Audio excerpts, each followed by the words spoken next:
Viver é Melhor está começando. Sejam todos bem-vindos ao nosso programa. Deus está presente. Viva Jesus em nossos corações para sempre. Hoje nós vamos aprender mais sobre a nossa saúde, este instrumento que Deus nos concedeu para realizarmos os nossos sonhos, para correr atrás dos nossos objetivos. De vez em quando ele falha, acontece, o envelhecimento vai mudando, mas nós devemos valorizar cada fase da nossa vida e aprender a conviver bem nela. Esse é um dos grandes desafios de saúde hoje em dia, envelhecer bem. E no programa de hoje nós vamos falar sobre um dos desafios que estão associados ao processo de envelhecimento, que é a perda auditiva. A gente sabe que a incidência da perda auditiva é muito maior a partir do envelhecimento, na terceira idade especialmente, mas também acontece antes. E no programa de hoje nós vamos falar sobre esses fatores. Quais são os sinais da perda auditiva? O que pode levar? Você sabia que a alimentação pode levar à perda auditiva? Será que você come alguma coisa que pode estar te prejudicando e você nem sabe? Como identificar? E ainda, os tratamentos disponíveis, os aparelhos auditivos que estão evoluindo cada vez mais e hoje já podem trazer grande qualidade de vida sem aquele constrangimento que muitos idosos tinham antigamente de usar o aparelho. Tem bastante conversa no programa hoje, mas o mais importante para nós é a sua audiência. Por isso, a partir de agora, o nosso convite para que você ligue para nós, para que você registre a sua pergunta sobre o tema de hoje, saúde auditiva, especialmente os motivos que levam à perda da audição. E você pode desde já registrar também as suas sugestões para o nosso programa, 0310 07 940 ou boavontade.com/TV. E você pode ainda participar pelas redes sociais, Twitter, Facebook. Fique à vontade, o importante é que você esteja na nossa audiência, sempre muito bem-vinda a sua participação e também participando conosco dos nossos momentos de estudo, de reflexão para uma vida melhor. Afinal, essa é a saúde que nós queremos que você tenha, completa, para o seu corpo, para a sua alma, para as suas emoções. E é o que nós vamos buscar agora, tranquilizando o nosso coração e nos fortalecendo para construir uma vida saudável todos os dias.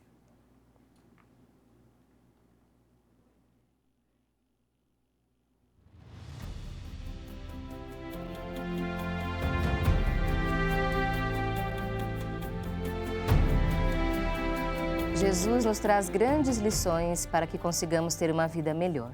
Nos inspira a continuar lutando, nos inspira a acreditar na nossa capacidade de transformação.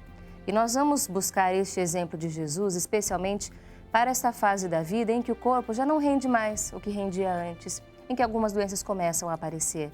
E aí, muitas vezes, a autoestima vai diminuindo, a capacidade de realizar parece que não é mais a mesma, podem surgir a depressão. Até o fato de se aposentar pode trazer uma perda de saúde, de qualidade de vida. Nós vamos falar hoje sobre como envelhecer bem e o quanto a religiosidade é importante neste processo. Este sentido de valorizar a nossa crença em Deus, crença nas forças superiores, crença na natureza, cada um dentro da sua tradição religiosa, mas este sentido de espiritualidade ecumênica, de religiosidade e que cada um agora deve procurar aquilo que considera sagrado para compartilhar conosco desta reflexão. Porque quando nós vamos passando por esses momentos da vida em que é preciso encontrar um novo significado, se nós nem sempre estivermos levando em consideração as questões espirituais, talvez o significado não apareça e a gente vai começar a ter grandes perdas na nossa vida e na nossa saúde. O jornalista Paiva Neto já escreveu diversos textos e artigos sobre o valor de todas as pessoas, em todas as faixas etárias, mas especialmente os jovens da melhor idade, como nós chamamos da LBV, porque nós acreditamos que não é a idade do corpo apenas que deve ser levada em consideração, mas acima de tudo, a disposição da alma. E nós trazemos então um destes artigos, de autoria do educador Paiva Neto, e você encontra no blog paivaneto.com, e o título já nos traz uma grande reflexão: jamais aposentar-se da vida. Uma reflexão que nós dedicamos hoje a você, amigo telespectador do nosso programa, que já está nesse processo de envelhecimento, já está na terceira idade, ou mesmo você que não enfrenta isso nesse momento, mas que um dia vai envelhecer, todos nós vamos envelhecer. Trazer então essa visão sobre este período tão importante e tão especial da nossa vida. Ele afirma o seguinte: é verdadeiro crime não se reconhecer o valor dos irmãos idosos. Neste período da vida, mais do que nunca, se fazem merecedores do carinho e da solidariedade dos mais moços, num justo reconhecimento à contribuição que legaram à sociedade. Na LBV, não acreditamos em velhice como sinônimo de coisa deteriorada. Ninguém é velho quando tem um bom e grande ideal. Pode não mais carregar um piano, não mais passear de motocicleta. Se possui, porém, ânimo dentro de si, é jovem. As pessoas, a certa altura da vida, precisam, com raras exceções, aposentar-se de seus empregos, mas não o devem fazer com relação à vida. Devem ir à luta enquanto puderem respirar.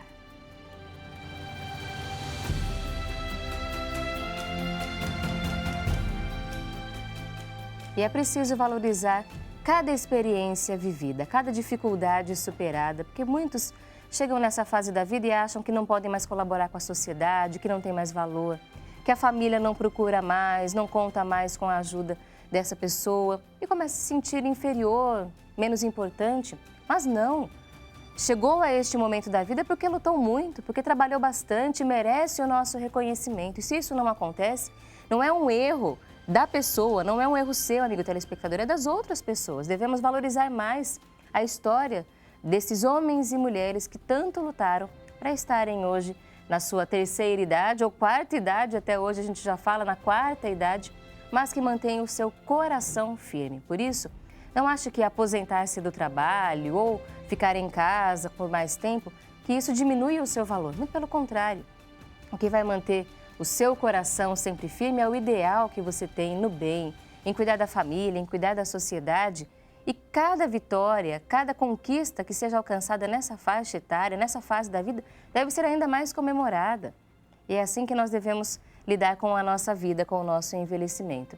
Aprendendo com o que nós devemos aprender em cada momento e valorizando aquilo que nós realmente precisamos levar em consideração para a nossa saúde, para a nossa felicidade.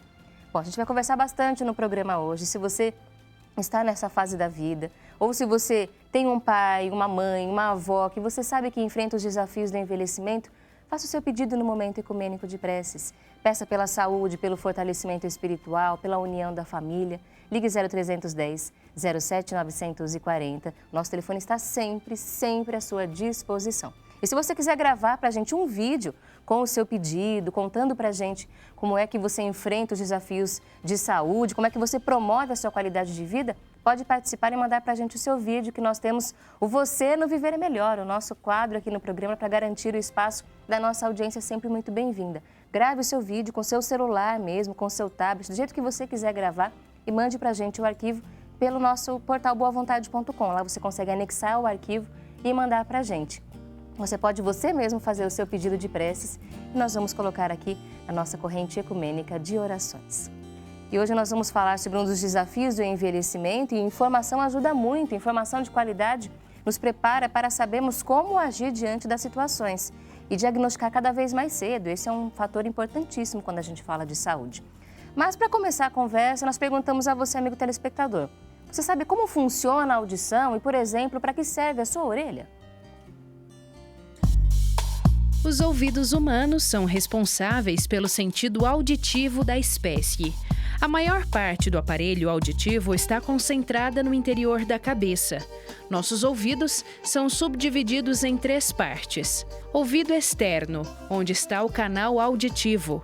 Ouvido médio ou cavidade timpânica, onde se encontram o tímpano, a bigorna, o martelo e o estribo. Ouvido interno, onde se concentram o estribo, o nervo auditivo e o caracol, também conhecido por cóclea. Ao atingirem nosso ouvido externo, as ondas sonoras percorrem o canal auditivo até chegarem ao tímpano. Este, por sua vez, vibra quando identifica variações de pressões, ainda que muito pequenas, causadas pelas ondas sonoras. A orelha é mais conhecida como o órgão do sentido da audição, mas ela também ajuda a manter o equilíbrio, a orientação postural e o senso de direção. Olha, quanto nome diferente. Você sabia que tudo isso está envolvido no processo de audição? Onde é que será que dá problema quando a audição começa a falhar? A gente vai aprender mais sobre esse assunto agora com o nosso convidado. Recebemos aqui no programa o professor doutor Edson Monteiro, otorrinolaringologista. Doutor, seja bem-vindo ao nosso programa. Obrigada por estar no Viver Melhor. Por favor, vamos nos sentar. Prazer é nosso. O doutor tem mestrado e doutorado pela Unifesp, Universidade Federal de São Paulo, é especialista nesse assunto. Doutor, obrigada pela sua presença no nosso programa. A gente viu que é um processo complexo, com várias partes envolvidas. Explica para a gente, de uma forma simplificada, já que nós não somos profissionais no assunto, como é que acontece o processo de audição? Como é que um som se transforma numa informação para a gente? Então, o som é uma energia mecânica, é o ar se movimentando. A nossa orelha externa, que tem um pavilhão aqui auditivo, ela capta, é como se fosse uma antena de som, né? Ela capta o som, canaliza para o canal auditivo externo, como você mesmo mostrou ali nas imagens. Sim. A membrana do tímpano vibra, leva aqueles ossículos que nós temos aqui, se a imagem puder mostrar. Você pode se levantar, vamos mostrar aqui. Então o som entra por aqui, né?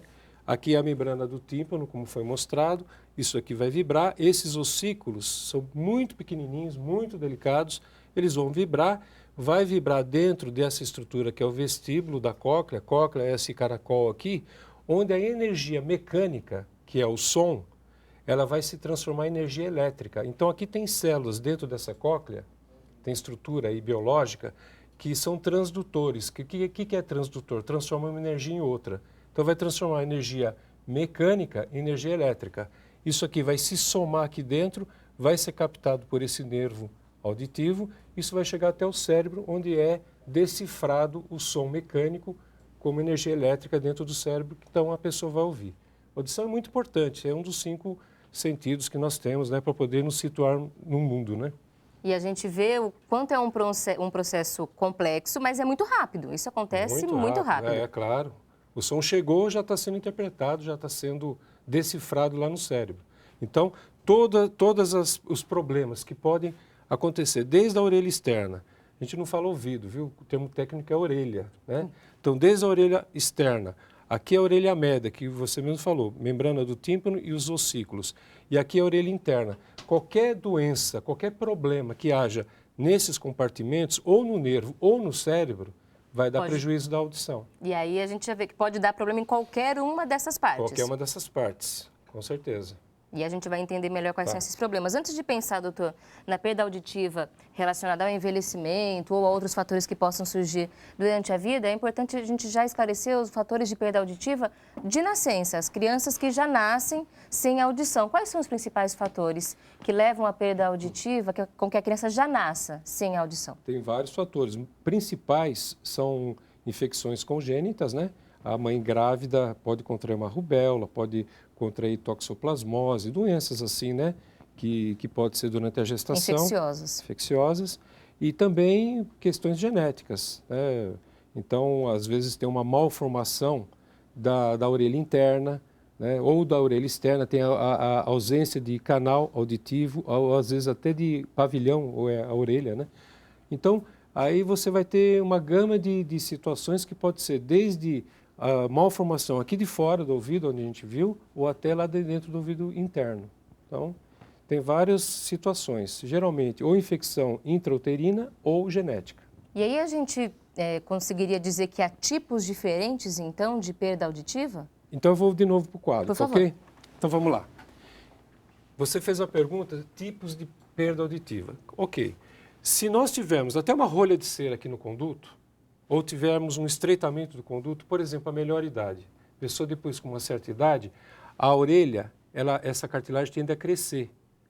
Você pega uma pessoa jovem, depois uma pessoa bem idosa, se você comparar a fotografia dela, você vê que a orelha cresce, sim, porque a cartilagem cresce a vida toda. E há um colabamento. Então, vai fechando o conduto naturalmente. Então, esse tipo de perda, que pode ser por colabamento dessa cartilagem, ou por uma rolha de cera, ou por qualquer fator que cresça, às vezes cresce esse osso aqui, começa a crescer aqui dentro, pessoas que lidam muito com cotonete, ou quem nada, surfista, por exemplo, que faz nada muito no mar e água fria, acaba dando, a gente chama de exostose, começa a formar osso aqui dentro do ouvido. Isso tudo causa um prejuízo que é perda condutiva. Então, perda aqui da condução do som até chegar na membrana. Sim. Aí você pode ter perda aqui dentro também como, por exemplo, infecção desse ouvido, que a membrana timpânica pode até perfurar com o tempo. Infecções de repetição tem N razões para isso, né? Então você vai ter uma perda de condução, porque esse vibrador não está vibrando tanto, então não vai levar o som adequadamente lá para dentro. Você pode ter disjunção, quer dizer, perda da continuidade da junção dessa cadeia ossicular, que é do martelo, da bigorna e do estribo. Então você vai ter doenças aqui do ouvido médio. É muito frequente, por exemplo, criança, e isso é muito costumeiro mesmo, a criança ter catarro nesse tímpano, nesse ouvido médio. Chama-se otite secretora, otite catarral ou produtiva.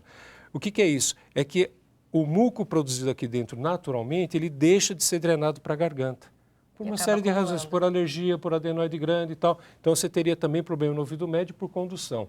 E as doenças do ouvido interno, que eu acabei de falar. Que aí você pode ter uma perda por pessoa que está exposta a ruído. Esses headphone aí, você está no elevador, às vezes você está ouvindo como se fosse som ambiente, parece som ambiente, né? Tudo isso vai lesando essa cóclea ou o caracol, levando à perda, perda sensorial, que a gente fala, ou neurosensorial, uma perda que já afete o nervo também. Aqui seria diabetes, doenças metabólicas. E que também são mais frequentes no envelhecimento. Acabam aparecendo com mais frequência. Com mais frequência, exatamente. Bom, a gente vai continuar explicando no próximo bloco esses fatores. A gente vai falar, inclusive, sobre os riscos do uso dos fones, do alto volume que as pessoas hoje estão escutando música dentro de casa, se tem perigo de você fazer isso com muita frequência, dos alimentos que estão relacionados também. Mas a gente tem uma pergunta para responder aqui de uma telespectadora que mandou para a gente a dúvida, é de Belo Horizonte, Minas Gerais, e a Paula Trindade. Ela faz uma pergunta sobre um tipo de medicamento específico, doutor, eu vou fazer a pergunta dela e já ampliar também. Ela quer saber se remédios para tratar problemas gástricos podem prejudicar a audição. Esses específicos para problemas gástricos atrapalham a audição? Tem alguma coisa comprovada? Não, não tem. Não é do meu conhecimento, não vejo relação nenhuma, viu, Paula?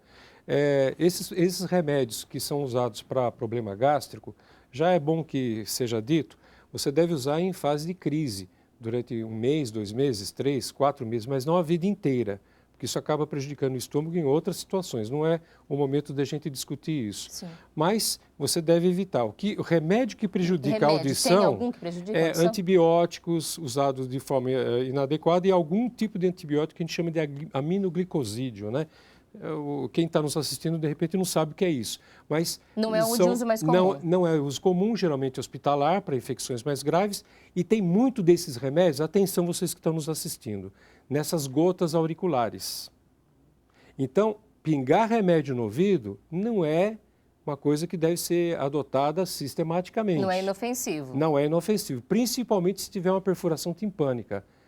Existem muitos casos descritos de surdez por pingar remédio no ouvido.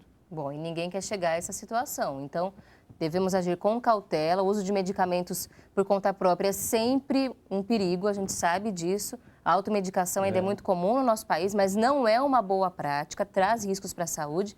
E nós vamos falar também sobre esse tipo de medicamento para a situação certa, quando é que ele deve ser usado. Mas no próximo bloco a gente já começa a falar da perda auditiva, de como identificá-la, como perceber logo no começo, para já procurar logo o tratamento. Será que faz diferença? A gente responde isso já depois do intervalo.